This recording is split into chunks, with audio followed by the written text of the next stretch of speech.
Hello नमस्कार, कशा आहात सर्वजण? सर्वांना सर्वप्रथम श्री स्वामी समर्थ आणि ओम नमः शिवाय। आजचा दिवस तुम्हाला खूप छान आनंदाचा व आरोग्यदायी जावो।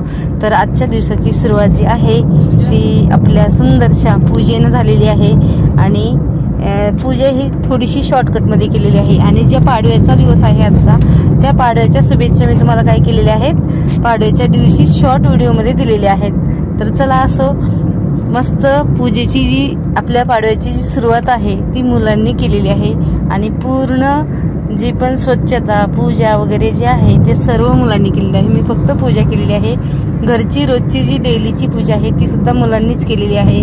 बाकी घराची लादी पुसण्यापासून स्वयंपाक करण्यापर्यंत आज सगळी मेहनत जी आहे ती मुलांची आहे। असं नवीन वर्षाच्या सुरुवातीला मुलांनी खूप सारं म्हणजे समजून घेतलं आणि काम सुद्धा मन लावून केलेलं आहे। तर इथे काय झालेलं आहे, मी गेलेले होते जॉबला, तर मुलांनी मी येईपर्यंत लादी पुसून घेतलेली आहे, आंघोळ्या करून घेतलेल्या आहेत, घरची रोजची डेलीची देवपूजा उरकून घेतलेली आहे, पूजेची सर्व तयारी करून ठेवलेली आहे आणि जे पण आपलं गुढीचं साहित्य आहे ते सुद्धा आणलेलं आहे। मी फक्त फुलं घेऊन आलेली आहे आणि आयती पूजा केलेली आहे।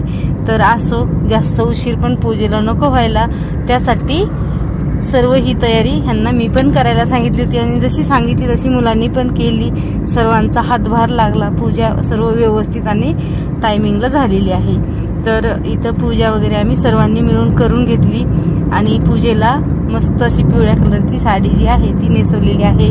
पूजेची आपली जी कुठलाही आपण काय करतो, सण असो, व्रत असो किंवा उपवास वगैरे असला तरी आपला जो खास दिवस आहे त्या दिवशी आपलं उमरा लेपन आणि डेलीची पूजा ही असते। डेलीची पूजा तर डेलीच असते, पण उमरा लेपन आपल्या प्रत्येक खास दिवसामध्ये येतं। तर असं आज पाडवा होता त्या दिवशी सुद्धा केलेली आहे, पण घरामध्ये मात्र व्यवस्थित शूट होत नव्हतं। मुलंही परेशान झाले होते आणि मलाही म्हणजे शूट करण्याचं एवढं काही हे नव्हतं, त्याच्यामुळं म्हटलं जाऊ दे, थोडा का होईना झालेला आहे। तर बघा, प्रतीक्षानं काय केलेलं आहे, पुरण शिजवण्यापासून ते कणिक मळून स्वतः पोळ्या तिनं हाताने बनवलेल्या आहेत। अक्षरशः नवीन लग्न झालेल्या मुलींना सुद्धा पोळ्या बनवायला येत नाही येतं, पण प्रतीक्षाने छान अशा पोळ्या बनवलेल्या आहेत आणि तिला एवढा आनंद होत आहे की त्या पोळ्या बघून तिला नाचावंसं वाटत आहे आणि खरंच तिने तो आनंद थोडासा व्यक्त सुद्धा केलेला आहे आणि म्हणते कशी, माझी पहिली पोळी एवढी छान आलेली आहे, म्हणजे सर्वच पोळ्या मी केल्या असत्या, बरं केल्या असत्या तर असत्या, पण ह्या पोळीचं पहिलं जी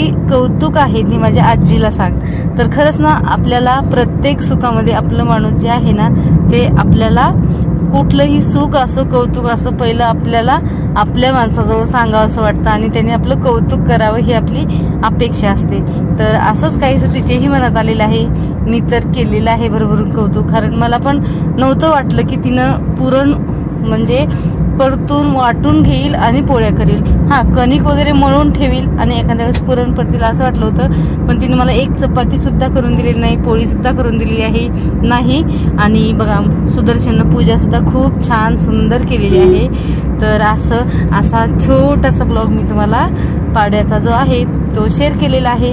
आणि दुसऱ्या दिवशी संध्याकाळची जी पूजा आहे ना ती मात्र संध्याकाळी केलेली आहे। मला सकाळी करायची होती पण नाही झाली, कारण मलाही गावी जायचं होतं आणि सर्वच आपल्याला ॲडजस्टमेंट करावं लागतील। आपलं लाईफ जे आहे ते ॲडजस्टमेंटमध्ये चालत राहतं, तर त्यासाठी म्हटलं चला कुठल्या का होईना वेळेला आपल्याला पूजा करायला मिळते ना, होते ना, त्याला महत्त्व आहे। तर असं माझी थोडीशी चिडचिड झाली, पण असो, स्वामींच्या मनात काय होतं माहीत नाही मला, पण चिडचिड माझी पूजा करताना ह्यावेळेस खरंच भरपूर झालेली आहे आणि हे असं बऱ्याच दिवसांनी झालेली आहे। आणि ही जी भाजी आहे ती मोठ्या मुलाने केलेली आहे, ती पण त्यानं गिरीव बनवण्यापासून पूर्ण पनीरची भाजी आहे ती त्यानं केलेली आहे। तर असं स्वयंपाक सुंदर झालेला होता आणि पूजासुद्धा सर्व व्यवस्थित झालेली आहे। तर इथे ही स्वामींची पूजा आहे, ह्याच्यामध्ये नवीन ॲड केलेला आहे ते म्हणजे आपल्या ब्रह्मांड नायकाचा फोटो आणलेला आहे। आपल्या सुदर्शननं अक्कलकोटला जाऊन आणलेला आहे आणि मी सुद्धा मंदिरात 2-4 दिवसापूर्वीच जाऊन आलेले आहे, कारण मलाही वाटलं की आपल्याला ज्या दिवशी प्रगट दिन आहे त्या दिवशी जाणं होईल न होईल माहीत नाही, सेवा जेवढी घडेल तेवढी आपण करूच, पण मला सेवा दुसरी कुठलीही झालेली नाही मी, कारण फक्त पूजाच केलेली आहे आणि नैवेद्य दाखवलेला आहे। तर असो, आपला हा छोटासा जो व्हिडिओ आहे तो व्हिडिओ मी तुमच्याशी शेअर करण्याचा प्रयत्न केलेला आहे। आणि स्वामी प्रगट दिनाच्या आणि पाडव्याच्या तुम्हा सर्वांना एक 2-4 दिवसांनी लेटसुद्धा भरभरून व्हिडिओच्या माध्यमातून खूप खूप शुभेच्छा देते। आणि इथंच आपल्या व्हिडिओचा इन करते। व्हिडिओ आवडला असेल तर नक्की लाईक, शेअर आणि सबस्क्राईब करा। तर चला पुन्हा भेटूया अशाच एका नवीन व्हिडिओमध्ये। तोपर्यंत सर्वांना बाय आणि ओम नमः शिवाय।